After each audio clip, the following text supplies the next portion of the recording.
Well, we challenged our guys this week to be honest with themselves last week, look at their performance, assess their performance, and then come out this week and get better.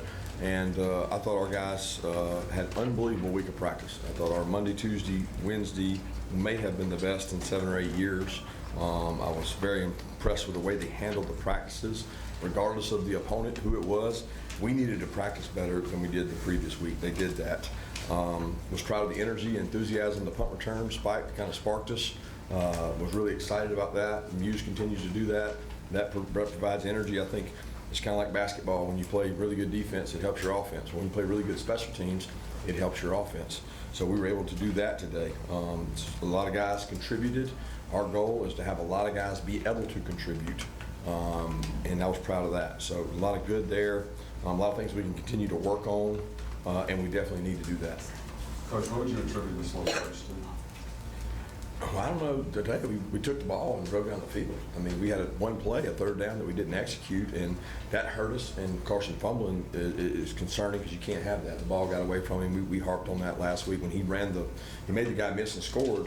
You know, the ball came and was not secure. And we talked all week about, hey, if you're going to take off and run, you got to protect the ball, and then it comes out. You know, we missed the field goal. But outside of that, I think we had a 3 and out, and we had a drive stop after that. They were doing a very good job of clock control. They had a plan of shrinking the game. They did that. I would have done the same thing if I was them. They stayed in the huddle till the last 10 seconds. So I think in the first quarter we had 2 possessions. And that's rare when you get the ball first.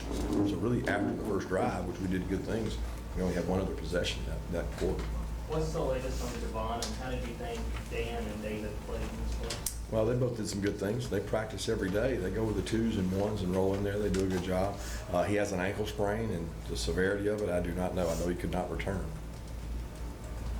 On Muse, obviously, you guys are going on a 31-point run right there. Just in the return game in particular, has he kind of answered the bell for you? I don't want to say y'all struggled the last couple of years. I don't think it was great, but just seems like a much more out of that part of the game. Well, Ladd's been hurt. He's provided a spark. We trusted him last year. He was Ladd's backup. He got a couple returns. I think he returned a couple against Georgia Tech.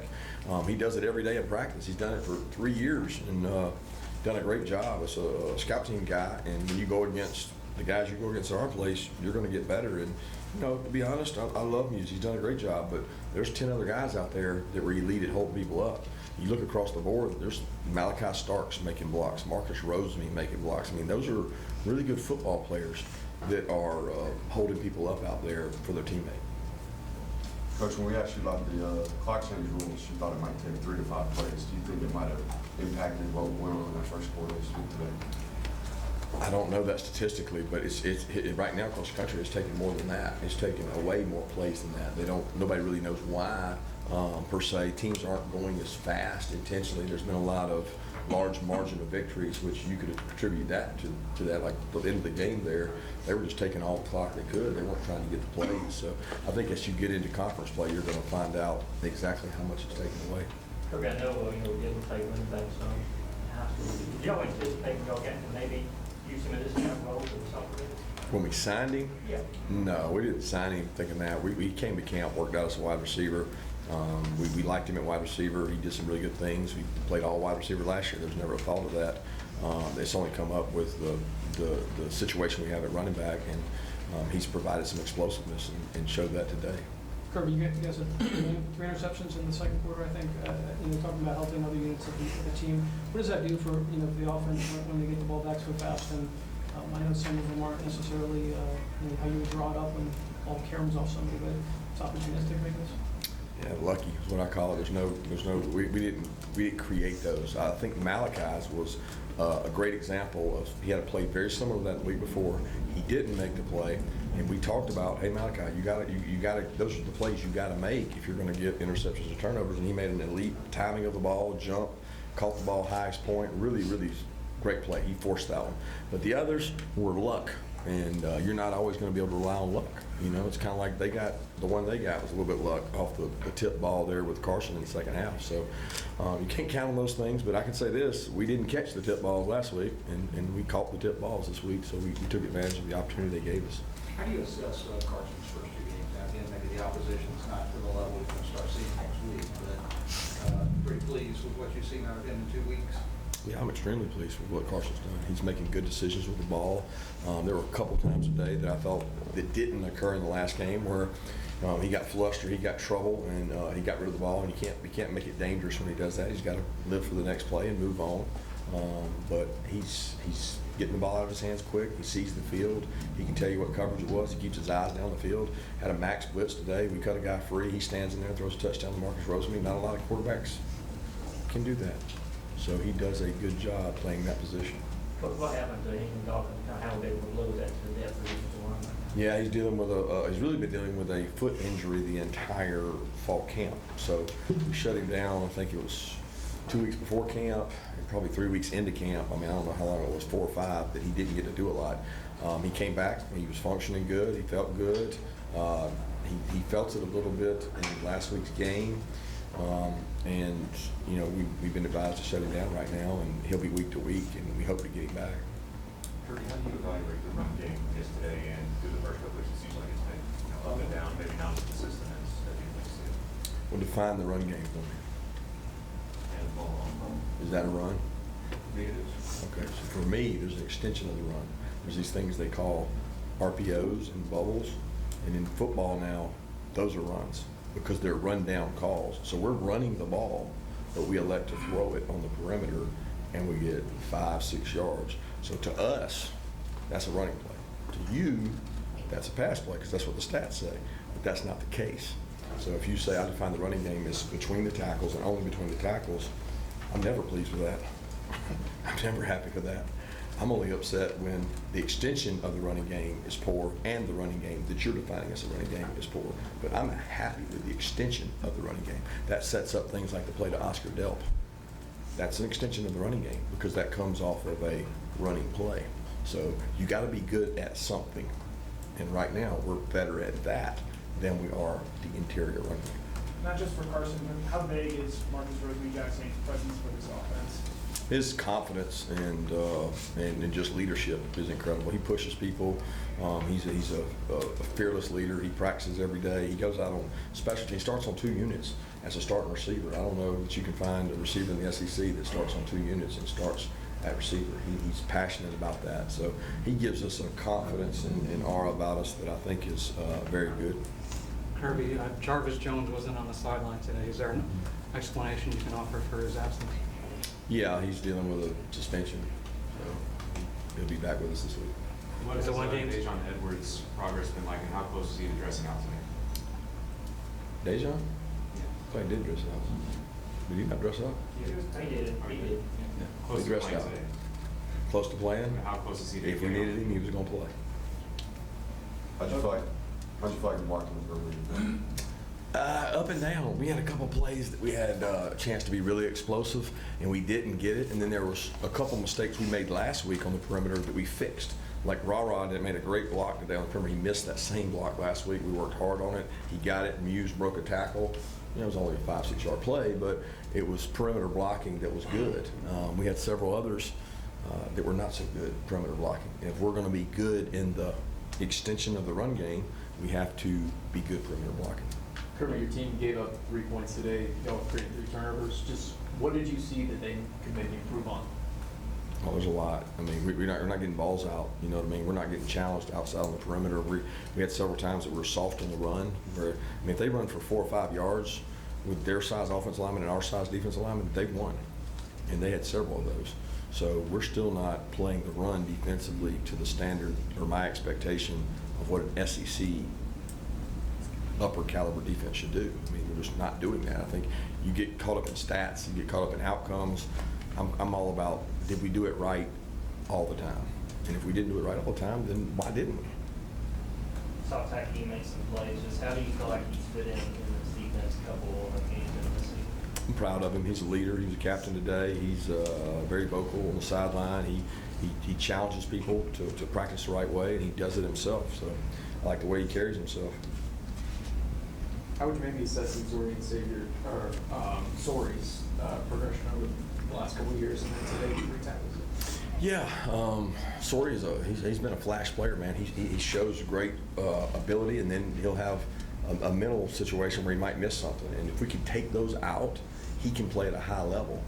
We need him to be a third. We got to find a rotating backer with Smile and Pop for when we're playing 4 quarters. And right now we got some battles going on. Raylan's coming back. He's coming back off his injury. He's not quite 100%.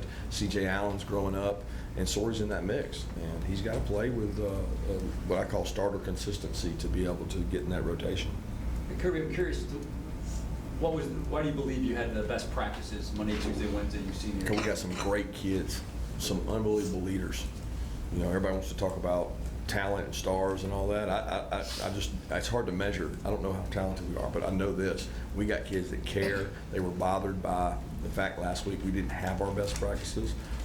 They had a really physical Tuesday practice, a great energy on Wednesday, and a good focus on Thursday. So we got better. Like we got to go against ourselves, and it's a pretty good opponent when you get to do that. No, like McConkey, is it more the same with him with that back injury still? Yeah, it's still bothering him, and we're fighting to get him back. And I know he's as frustrated as anybody because he certainly wants to get back. What about Austin Glass? He's dealing with a high ankle sprain that occurred in practice, so he was not available. And I'm sorry, it was MCL, not a high ankle sprain, but he's MCL, and hopeful to get him back. I think it might be next week or the following week we get him back. Coach, when we talked to Tyke about the interception, he mentioned that just before that, with that timeout, that Coach Schumann kind of notified them of what might be coming, and that's what ended up happening. I'm curious how often that happens with the defensive coordinator. If you're a good one, a lot. You know, if you can predict it, call it, understand it, know what a team's doing. I think that's part of the gamesmanship of being a coach. Is you're trying to anticipate what the other people are doing, and you gotta be right 20-30% of the time, and then when your 70's off, you still got to be able to function. You can't have big misses. And Glenn does a great job. He prepares really hard. He watches tape. He can tell you every tendency they have. And good teams, you know, you don't get tendencies. You got to play it off what they do. But that coaching staff does a great job. Mark Stoops said it last week after the game.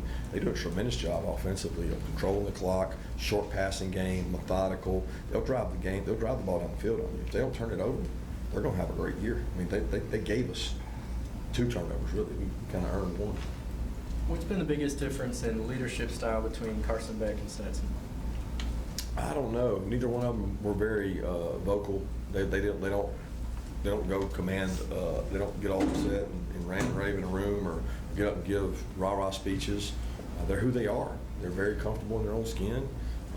Carson's leadership kind of comes through his calmness. I mean, everybody feels like, and this guy knows what he's doing. This guy's smart. This guy knows protections. This guy knows where to go with the ball. When we call a play, he can recite it whether it's 3 words or 20 words. He's very bright and a good leader. Kirby, regarding Jarvis' suspension, do you believe that you've put in policies and structures in place that this won't be an issue anymore? Do I believe if I put policies and structures in place that it won't be an issue? I don't know that a policy or structure will ever prevent what is prevalent all across America, you know what I mean? But certainly that's our goal.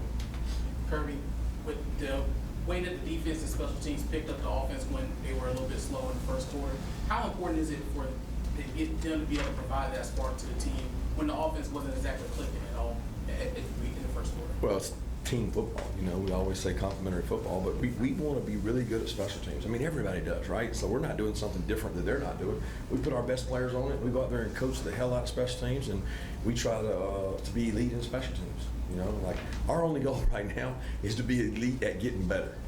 Like that's the competition. You guys are trying to observe and give input on what you see. What I'm trying to do is get elite at getting better. So where do you do that? Practice. You know, so like we're trying to get way better at special teams. We're trying to get way better at defense, and we're trying to get way better at offense. And sometimes you get the chance to see that out there, and sometimes you don't, because the window is small compared to practice. I think Dalen has a deflection on that Taki interception. Just what have you seen in Dalen so far? He's getting a little more confidence. I thought he played the fade ball there on 3rd down. They tried to throw, played it better than he did the week before. He and Julian are both doing a good job. They're competing. A.J. Harris is coming on playing good, and Allen made a good play today. So we're going to continue to grow those guys, and we're going to need them all before it's over. Kirby, how much is offensive identity, what you want to be on offense, kind of something you sit down and decide in the offseason? How much is just what develops when you start playing games? Well, I think it's neither. I think it's what you have. So what you have in the offseason might not be what you have in the season, which is what we're learning right now. Because, you know, in spring we had Dejan, we had Kendall healthy, and right now we haven't had that, you know. So I think you're always, identity offense comes off what you have. Like, well, who are my players?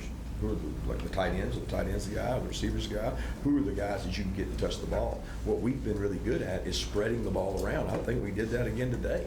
You know, we're not sitting there throwing it to one guy all the time. We're throwing the ball to a lot of guys, and we have ways to get touches to guys.